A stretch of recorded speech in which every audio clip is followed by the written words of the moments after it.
Whether you notice them or not, they notice you. They're everywhere, surrounding your home, walking your streets, hanging out around your favorite stores. Black as night, mysterious as the underworld, and magical as the gods upon whose shoulders they rest.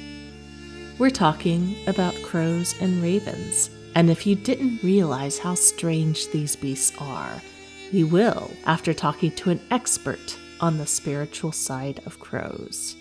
Let's chat with Rick de Yampert today on Homespun Haints. Hello, Hainted Loves. Welcome to Homespun Haints. I'm Becky. Caw, caw, caw. And I'm Diana. There was a crow in the front yard yesterday. He went, caw, caw, caw, caw, caw. And I went, caw, caw, caw, caw, caw. And then he said, caw, caw, caw. And I was like, oh crap, maybe he thinks I'm talking to him. Yeah? So I stayed silent and nothing happened. And he did it again. Caw, caw, caw. And he looked at me and he was like, come on. And I was like, I'm sorry, I'm not a crow. This crow just looks at me for a few minutes like, hello. We were talking here. And I kind of felt like, you know, in Star Trek 5, when they send the whale song to Earth, and nobody knows how to respond because they don't actually speak whale. Aww. I felt like that. Aww. You know, you could have guessed. I just looked at him and I said, I'm sorry, buddy, I don't know your language. And he kind of cocked his head to one side and then flew away in anger. And then he said, that's okay, man. I could have made a crow friend and I lost my chance because I don't speak the language. Well, don't be intimidated. Always try the few words you know. Caw, caw, caw seems to work okay. Crows do have kind of a language. They of their do. own. 5 caws means something different than the 3 caws. That's why I wanted to make sure I was giving the right message. I was like, better to be silent because I didn't know if it was like a mating call or, hey, let's get some dinner. I found some carrion on the road over here. We fly at dawn. I don't know what he was trying to say. All of those things would have been fine to communicate. Probably would have been a thrill. I would love to fly with the crows, even if they are harbingers of death. That they are. And indeed, crows are a little bit spooky. Anyway, Hainted Loves, if you're wondering why are we talking about crows, They're not wondering. They know us. Because we're not talking about octopus or cats. we actually have an entire episode devoted to the strange, mystical, supernatural properties of corvids. This is actually our 2nd episode. If you're our patron, you already heard us talk about corvids last year. This is true. Corvids, meaning crows and ravens. We're actually going to be talking to a corvid expert today. Which is so cool. An expert in a mystical way. Not only is he going to share with us a lot of scientific facts about crows and ravens, but he's also going to share with you why. Why are they magical? How are they magical? Why do they seem to exist in this realm and the next?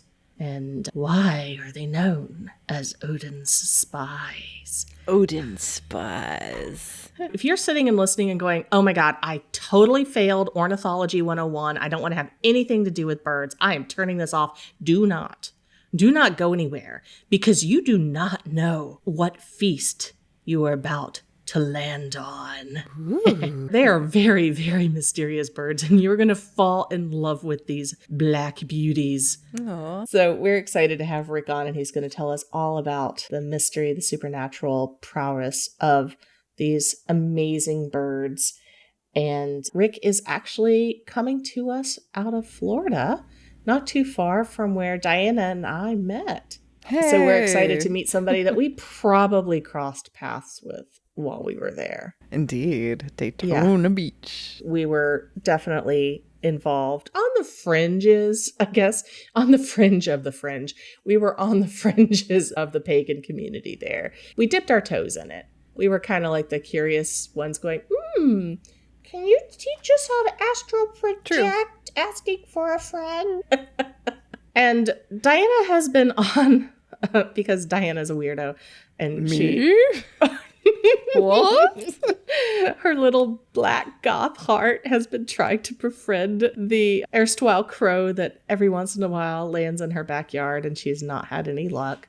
I've tried to befriend every crow I've met, and it just isn't going well. I'm planning on buying a mannequin there's actually like a weird abandoned storefront that has mannequin parts in the window. It's like an abandoned store. It used to be a store supply store. I used to have my own brick and mortar business. So I went there and I shopped, and now it's closed, but they still have mannequins displayed in the window that faces the street. So I'm going to go and see if maybe somebody's got a sign in there that says, want a mannequin? Call this number. I'm going to get a mannequin, and I'm going to put a printout of my face on its face and then leave it standing in the yard with a handful of food all the time. Because I hear that crows can recognize human faces, even when they're masks. I hate to see what this is going to look like when it rains, but... Hideous. It's going to look hideous. No, don't worry. I'll laminate the face. You're going to have it holding an umbrella, too? No, that'd be just probably a little too intimidating for the crows. What if the umbrella also had printouts of your face on it? You had that made. So they could see it from above and then they came down. But what if it flapped in the wind and it was... I don't want them to be scared. Okay, so Diana's going to get a mannequin. Is it going to be wearing clothes, or is it going to be like full-on nude mannequin? I don't see any need for clothes. Crows don't remember clothes. They remember faces. Unlike me. I can only tell you apart by your clothes, I swear. All right, so this is going to be interesting. This makes complete sense. Diana would have a naked mannequin with a printout of her face on it, standing in her front yard. I wasn't even thinking about putting it in my front yard until you said that. You need to put it in now I am. You need to put it in your front yard. Facing away from the street, so people actually have to get out of their cars and walk around my front yard to see what's going on. You should have it wearing just a crop top that says, like, "God Jesus," and God absolutely Jesus. nothing else. Oh, and some Frankenfurter garter belt panties.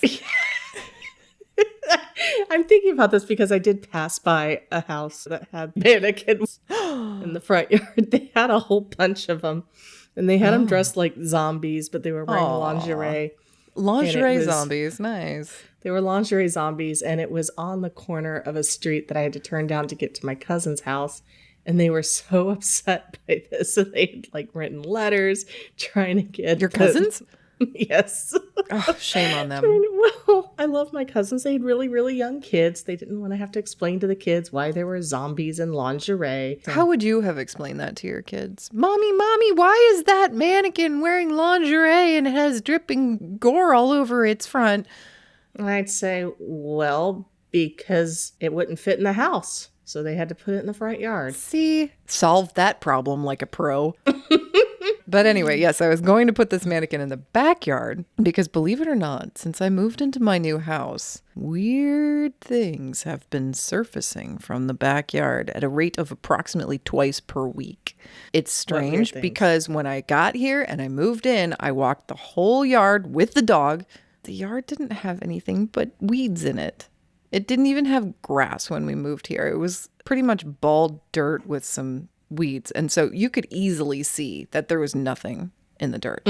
And yet every time I go out there, like 1 out of 3 times, there's something out there that wasn't there before. At first it was cigarette butts, and I thought my neighbors were spitefully throwing cigarette butts over the fence at me. But that's not the case. They appear like far, far, far away from that fence. So I'm not sure where those are coming from. Ka-zing, your neighbors don't smoke. What? Plot twist. Yeah, so and then the most recent thing that appeared in the backyard is this round gold, about, I would say, 25 pieces of big centimeter diameter gold confetti in my backyard, all over the place, like from one side of the fence all the way to the other. Mm-hmm. Never saw them before. Been living here for months. All of a sudden, it rains and this confetti just comes up from the earth like zombie hands. Okay. So weird. And so you last one was like there was a board, like a piece of wood that surfaced out of nowhere. There's been plastic bags that surfaced out of nowhere. There was like a piece of tarp that surfaced out of nowhere. Sounds like somebody had a really wild party. There was a Monster Energy drink can that was so flat that it looked like it had already gone through a recycling process. and This is somehow all got just back to shown my up in house. your yard. Yeah. So did they fill your yard with landfill dirt? I or think something? so. I think if you dug down into the yard, you'd find that it used to be a landfill and now it's my house. So what did I do? I planted a vegetable garden in the backyard so that whatever is down there can become part of me forever, because you are what you eat. Okay, so cigarette butts and Monster Energy drink cans are going into your bloodstream. And lots of gold confetti. Yes. Well, your yard, I think, has been the site of an interdimensional ghost rave. I think this happens every night. At least twice a week.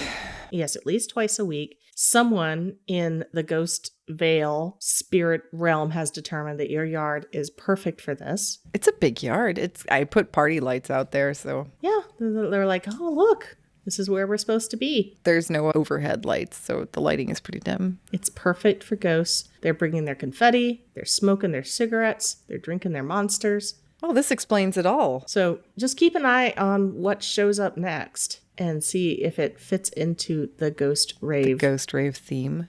And maybe that's why the crows haven't come back, because they're like, whoa, this is even spooky for us. Aw, nothing's too spooky for crows. They're brave. They are very brave. Well, maybe they're like, meh, we didn't get the invite. Oh, I will make sure that my mannequin with my face on it is holding food in one hand and an engraved invitation to crows in the other, just to make Yes. sure they know that they're welcome in my yard. And then one day it'll be me standing out there with my real face on and a real handful of food and my engraved invitation. And they won't even notice. They'll just land in my hand and be my friend. This is how I make human friends, so I know it'll work for crows. Yeah. Okay. So you put a naked mannequin out there. A and naked hold out dog decoy. food. A naked decoy with food is exactly how I make human friends. Are you kidding? It works every time. Worked on you, didn't it? Is that what happened? I don't remember. People I think don't know that's not the real Diana. All right. Anyway, this is an assignment for our listeners. We need to know what Diana should put on the mannequin, Yeah. like what the mannequin should wear. Yeah. Just to make sure that my neighborhood association doesn't have a problem with it. Psych. I don't have a neighborhood association. They will join the brandly newly formed neighborhood association. We don't like Diana's yard. Anyway, without further ado, I think it's time we bring on Rick and have him answer all of your burning Corvid questions. Before we bring on Rick, we have a message from our sponsors. Oh man, I had a rough day. What happened, honey? I was out with the guys and And? they said I wasn't spooky enough. Oh, honey, how could they say that to you? You're hella spooky. You think so? Of course. After all, you came up with the ectoplasm being ghost jizz theory, and you've been scratched by more horny ghosts than anyone else I know. Well, I suppose you're right. But if you're really worried about it, I have just the thing. Oh wow, a spooky AF t-shirt? That's right. Our Spooky AF line comes in shirt, sweatshirt, pillow, and even a high-quality mug. Man, those are super awesome, especially for something with profanity on it. What's even better, all these items were hand-lettered exclusively for Homespun Hates by world-renowned calligrapher Nikki Malik. Holy ghostly cannoli, that's amazing. From now on, whenever you brandish your Spooky AF gear, no one will accuse you of being boring. Yeah, I'm spooky AF. Visit homespunhates.com for all Spooky AF merchandise.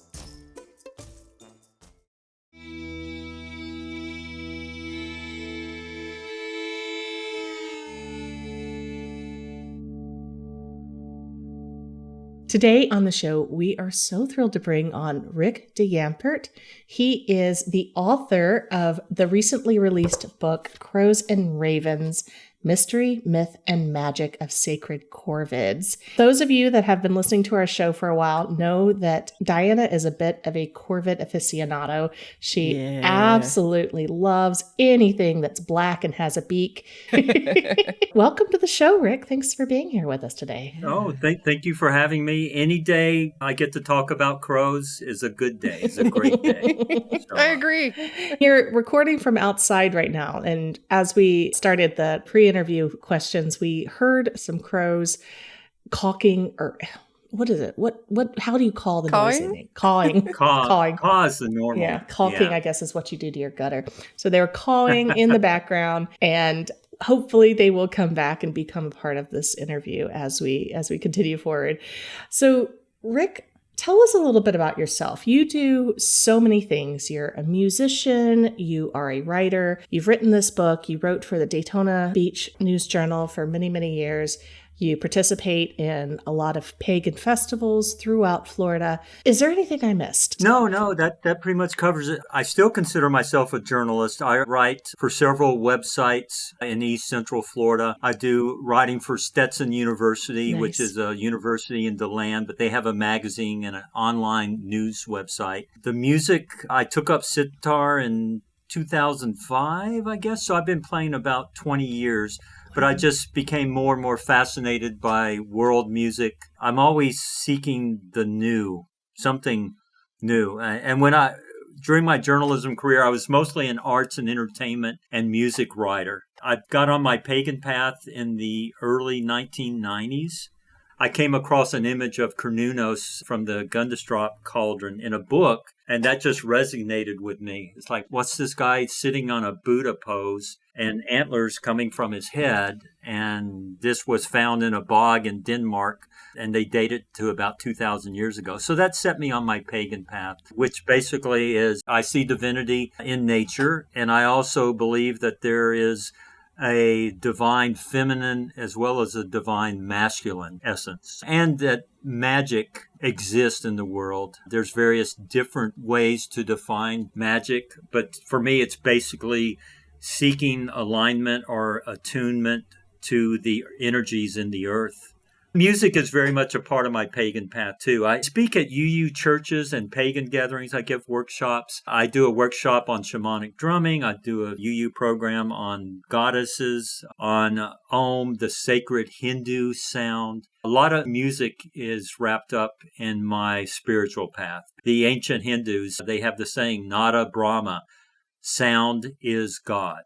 In their cosmology, sound created the gods and goddesses, not the opposite way around. We call it the Big Bang. Boom. So sound was first. Anyway, that's me in a nutshell. Oh, and I guess I should mention my Mr. Crow art. I take photos of crows. I put digital woo-woo on them. I don't use Photoshop. I don't use AI. But for me, my Mr. Crow art is my way of visually representing the supernatural, magical essence of these creatures. So if you go to mrcrowart.com, shameless self-promotion, Mr. is spelled out, but you'll see some of my Mr. Crow art. And this is in the book, and this is one takeaway that I hope your listeners get from me today, is crows are super intelligent. If you watch them, their behaviors are going to be uncanny. I talk about that in the book. This is stuff that science has documented, but they figure in the mythologies that go back 18, 20,000 years. They are ubiquitous. Crows are everywhere. Ravens are not in Florida. They're in the northeast of North America and in the west, and there are differences. But crows are these magical creatures that are right here, that if you watch them, then you will get an awareness, whatever your spiritual path. Oh, did you hear that? Oh, there's yes. Some commentary. Yeah, they're here. Yeah, they're here. They're very magical, intelligent creatures, and they're in our backyards. Yes, what you just said. It's a very convenient way to have communion with Gaia, with nature, with the earth goddess. I see as many crows when I go to the Target shopping center than when I go into the deep woods. Dolphins and gorillas are fantastic creatures, but I'm never going to see... I see dolphins out in the ocean. I'm 3 miles from the Atlantic, but I can't have communion with dolphins. Gorillas I see in a zoo, and it makes me sad. But crows, they're right out here in my backyard right now feeding, and I think they're watching me as much as I watch them. Before we launch into some of the supernatural and metaphysical properties of these amazing birds, for people who don't know the difference, can you describe the difference between a crow and a raven? Yes, it's a few basic things. If you ever saw them side by side, you would know immediately, because ravens are considerably larger. Ravens are about 20% larger. Ravens do not go caw, caw, which is that archetypal crow sound. Mm-hmm. Their sound is more what some people spell as gronk or crunk. Once you hear them, you certainly will be able to tell the difference.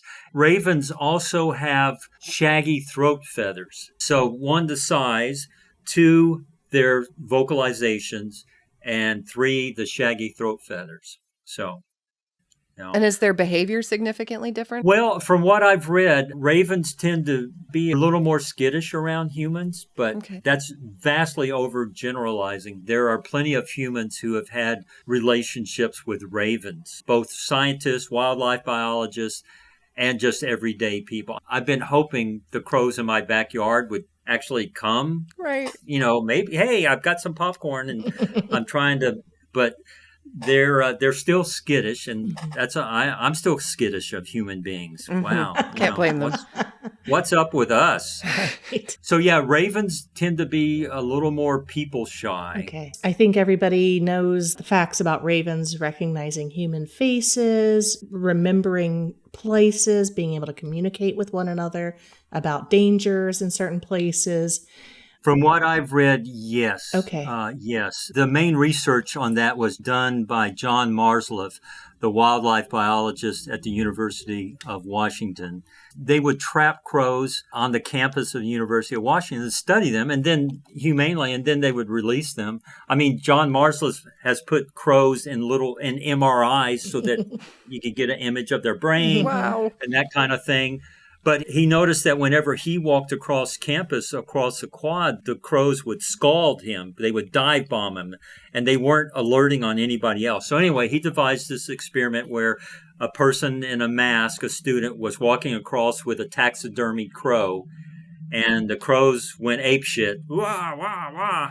And then they noticed if the same person with that mask walked across campus without a crow, the crows would go apeshit. It's like, oh, bad, bad, bad. If somebody else put on the mask, they would alert on that person. So it wasn't a smell or something or a scent. It was that visual face. And it gets freakier because they learned that it wasn't just the crows that originally witnessed a person carrying a dead crow. Soon other crows would alert on this person. It's like, how could so many crows alert and dive bomb one person? Is because they had communicated to the others, this is a bad human, stay away. So they kind of have cultural heuristics. Exactly. And then it got even freakier because over time they studied, and evidently they were able to pass this on to other crow generations because they did follow-ups 2 or 3 or 4 years later. The crows were able to communicate to the fledglings, bad person, stay away, or bad spot, stay away. Wow. So they used a mask of Dick Cheney, the former vice president. They used a caveman mask, and then they used Dick Cheney. But yeah, I know. Talk about scary. But crows will come up to people that feed them. When I feed them, I literally try and look up so that they can see my face. I don't know if they're cueing on sound, but I always, when I walk out in the backyard, I always say, crackers for crows or popcorn for crows. And I don't know how much they're cueing on those audio signals. Here in my backyard, they come by every day. And each spring, it seems like there are new crows. So it seems like some disappear and then new ones come in. And I don't know if it has to do with their mating or raising babies. And people say, how can you tell the difference? They all look alike. They do. But their behaviors are very different. Like Dart, D-A-R-T, the newest crow, he'll pick up popcorn. I have a shallow water dish. When he jams 5 or 6 pieces of popcorn in his beak, he'll run over to the water dish and drop it in there and then eat it. So he runs faster than the other crows. One season, the 3 crows who started coming by, they would get the crackers and go to the roof of my house.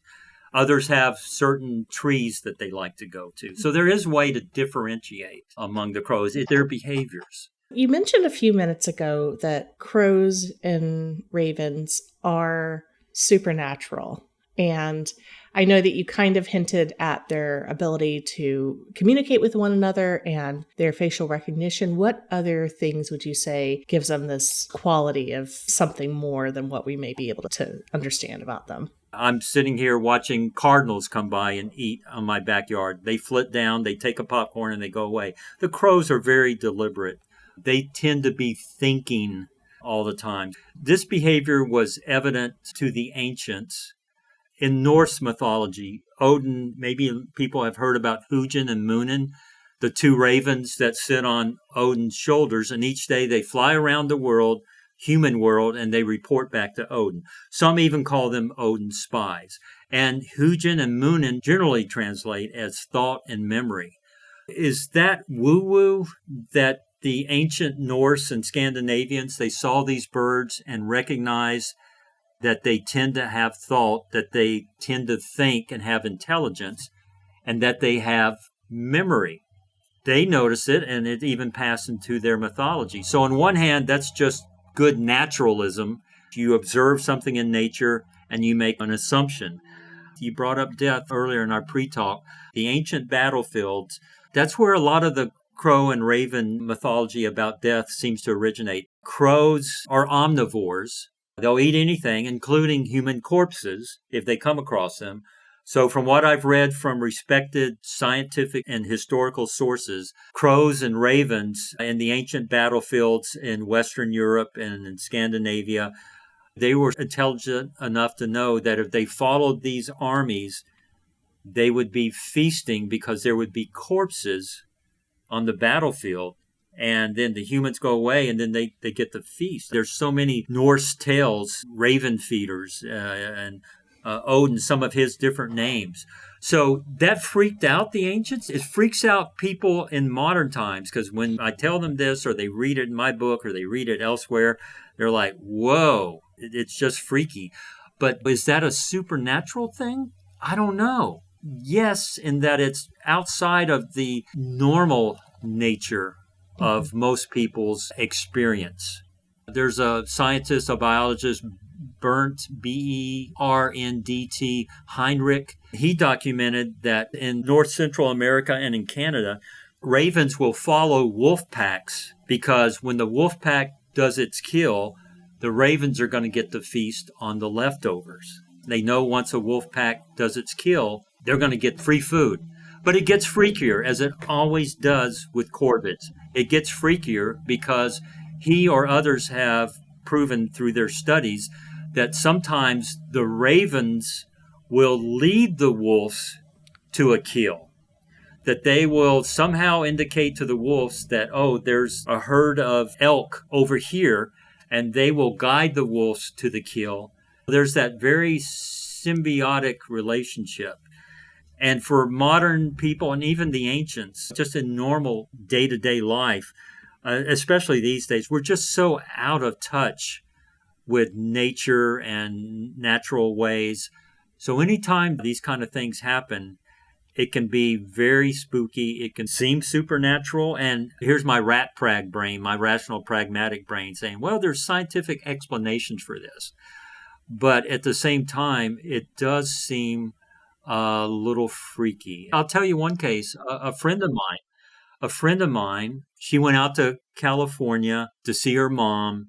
And while she was out there, a raven was following her around. Her mom was in a nursing home facility.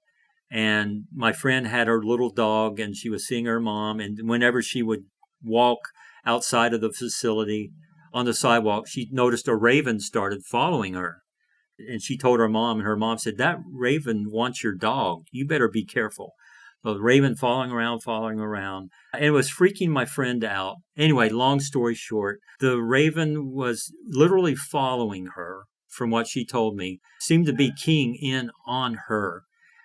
She just sensed something was going on, that something dark was going on. And when she returned to Florida 3 months later, her young son died. It's a very sad story. Oh, wow. Very, very sad story. She gave me permission to share her story in the book. And she doesn't believe, that's crows. There's no ravens here in Florida, according to Audubon. Anyway, she doesn't believe the raven caused that, but she looked back and saw it as an omen.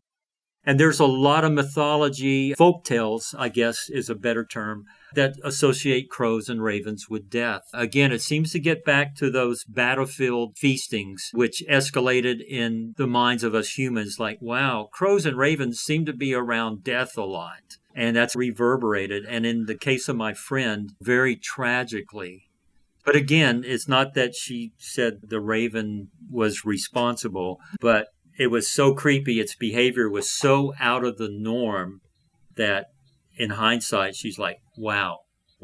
There could be no real physical explanation for that because her son was not with her while the raven was following her around, right? Right. Exactly.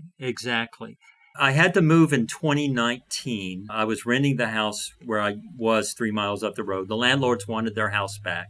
I'd started the Crow book, and I was writing on my living room floor, windows open. I looked into the back, and there's a crow hanging upside down. I think it was a blue jack oak tree. It's hanging upside down.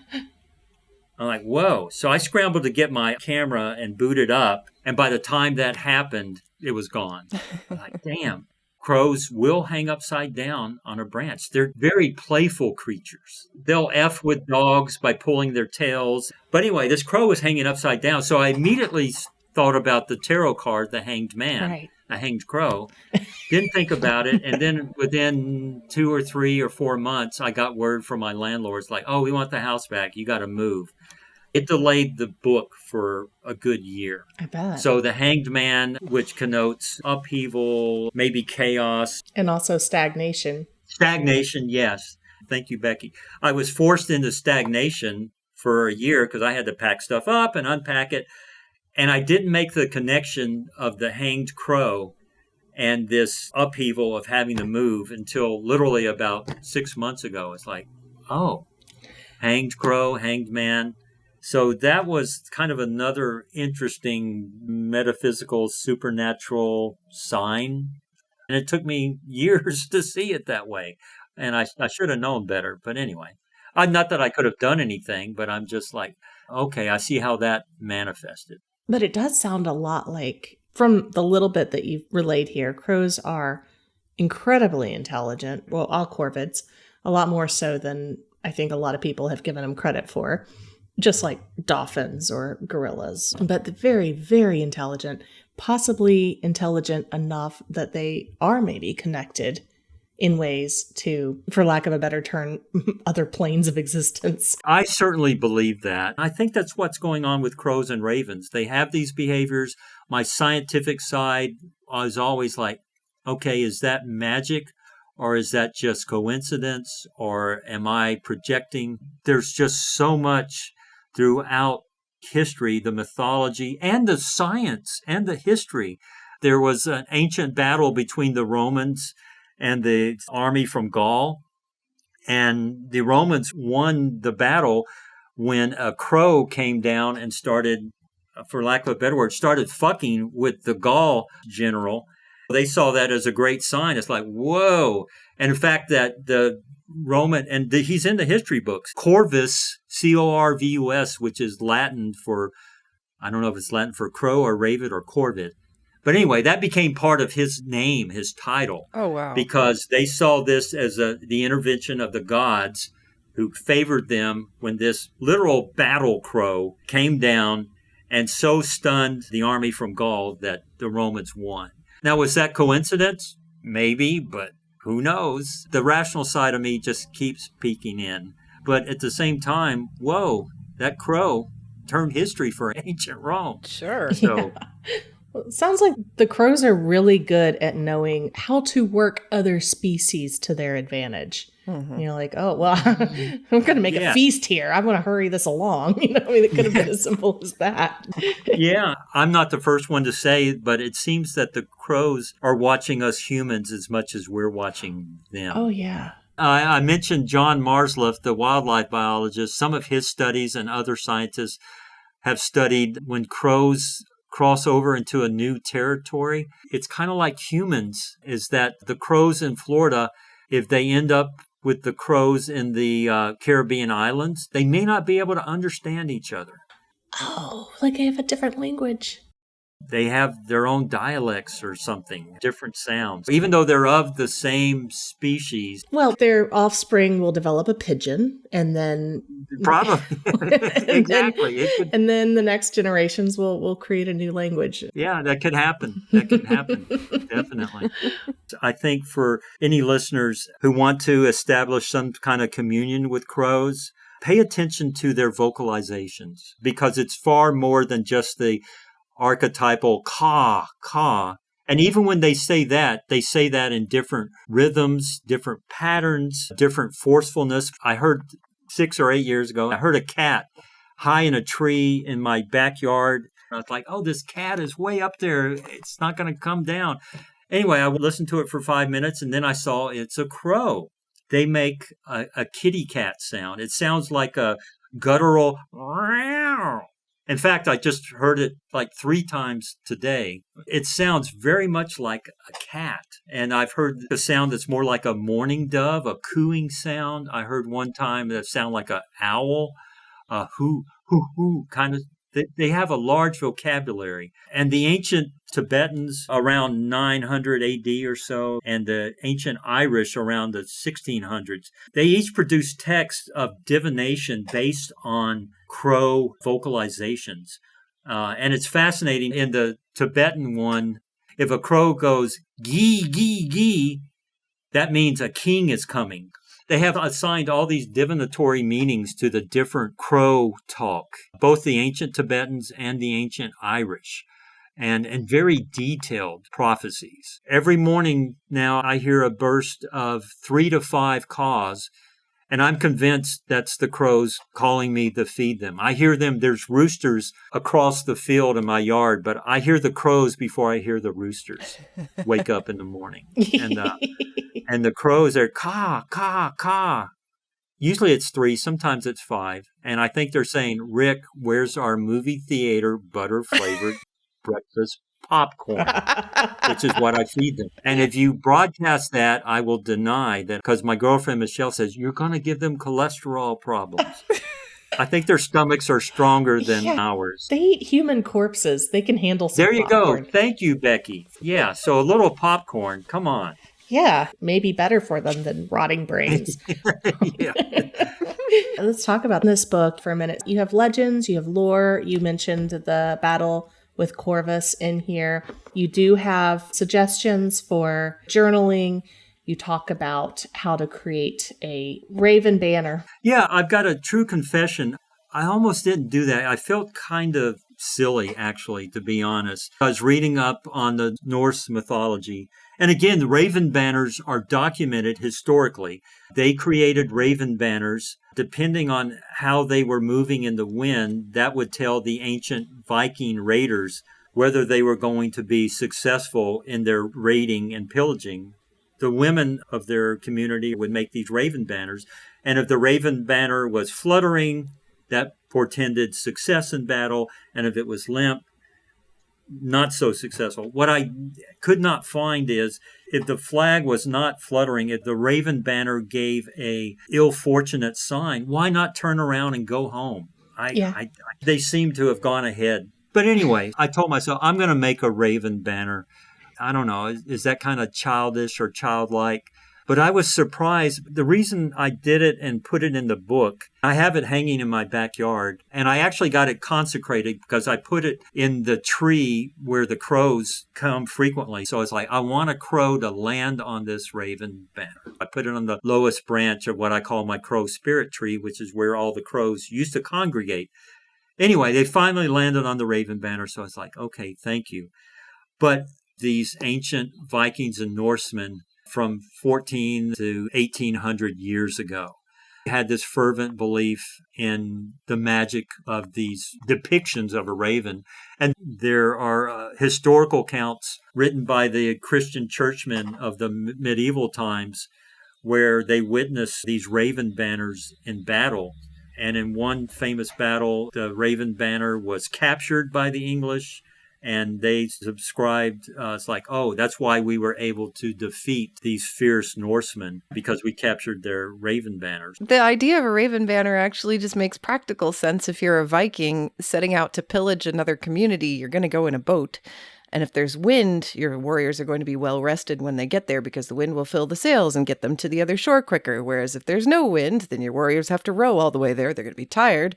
Their arms are sore. They're not going to win the battle. Makes sense. I think that's a very astute observation. And I think it's also evidence of most of my favorite Wiccan and witchcraft writers and pagan writers will come up with that thing. It's like, magic is all good and well, but you still have to put in the work. You can't just say a few words and get your mind in that.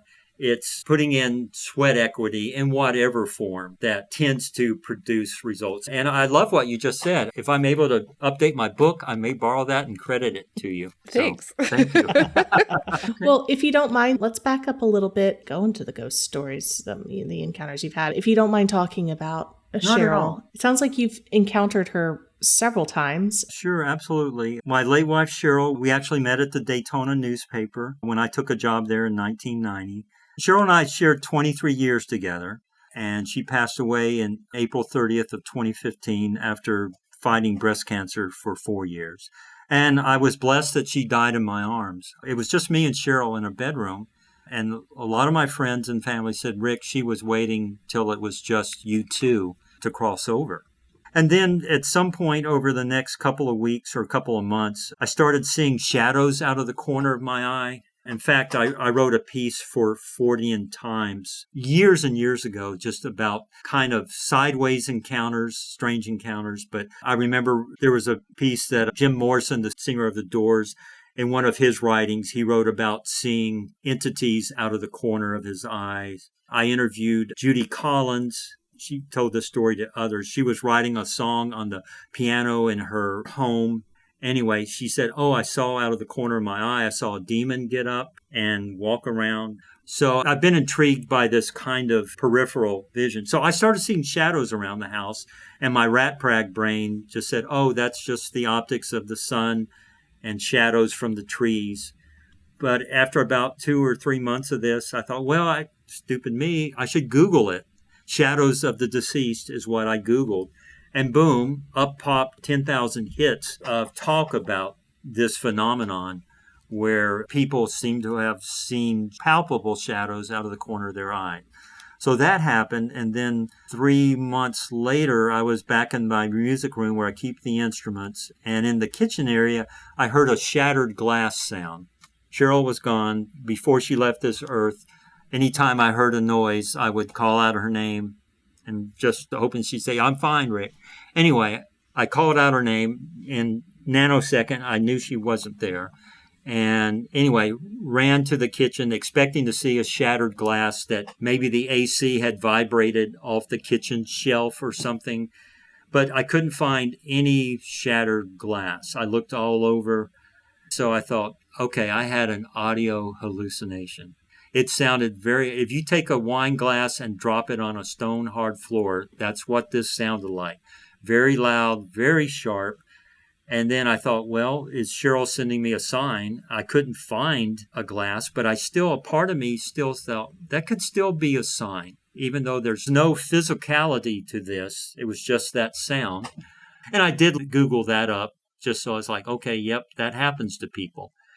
And then flash forward a couple of years, I woke up one night, so it's about 2 or 3 years after Cheryl passed away, and I just felt this presence. I got up to Wiz, and in the hallway of our home, there just seemed like there was something at the end of it. I didn't look straight down the hall. I gave it that kind of side eye kind of thing. I felt a presence there. I didn't feel threatened, but it was just kind of unnerving.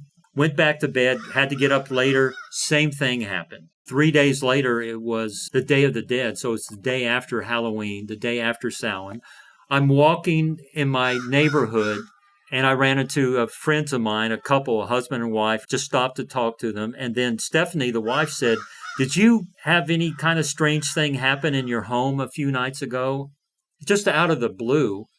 And I'm like, yeah.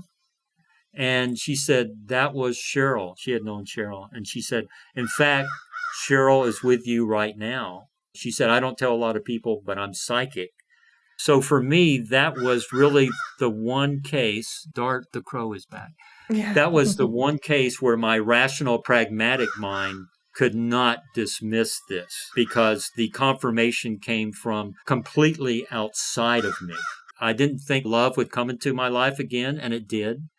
And Michelle, my girlfriend Michelle Davidson, she's a psychic intuitive. She wrote the book Florida's Haunted Hospitality, which chronicles her experience. Anytime we go somewhere, she wants to stay in the most haunted place. Well, that's just logical. So she's much more in tune, and she has sensed Cheryl's spirit in my new house, which is not where Cheryl died. So she's had those kind of experiences. But that presence in the hall, and my friend Stephanie, she said spirits or ghosts manifesting in a tight space like a hallway is common.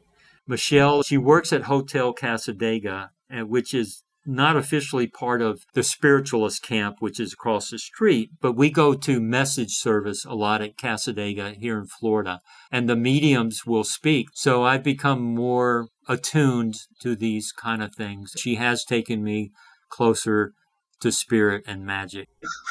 Exactly. There's plenty of corn out there for you, so you're on your own for now. I'm busy. There are forces at work that we don't understand, and I think if we can attune ourselves to them, strange and mysterious ways can happen. And that's one of the other takeaways from my book. As I quote Colin Wilson, a British occult writer, he talks about the monkey mind. If we can just somehow transcend that monkey mind because it wants to take over the steering wheel. And this is really the key lesson. We should alter, A-L-T-E-R, alter our consciousness to alter, A-L-T-A-R.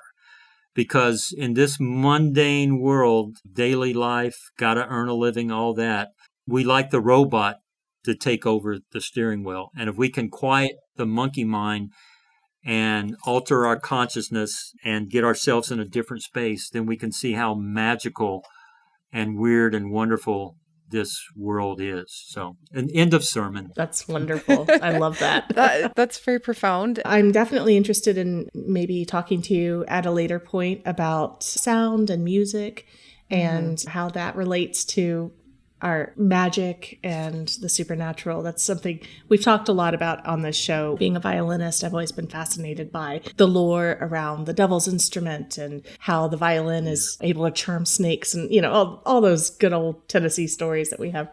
So I'll have to bring my girlfriend Michelle because she's kind of a snake whisperer. I give them a respectable distance, but she will go out to the black racers in my backyard and pet them. Oh my. Rick, this has been so fascinating talking to you. I'm so thrilled that you were willing to come on and chat with us today. So people can find you. You have mrcrowart.com. That's M-I-S-T-E-R, crowart.com, where people can see some of the artwork you've done.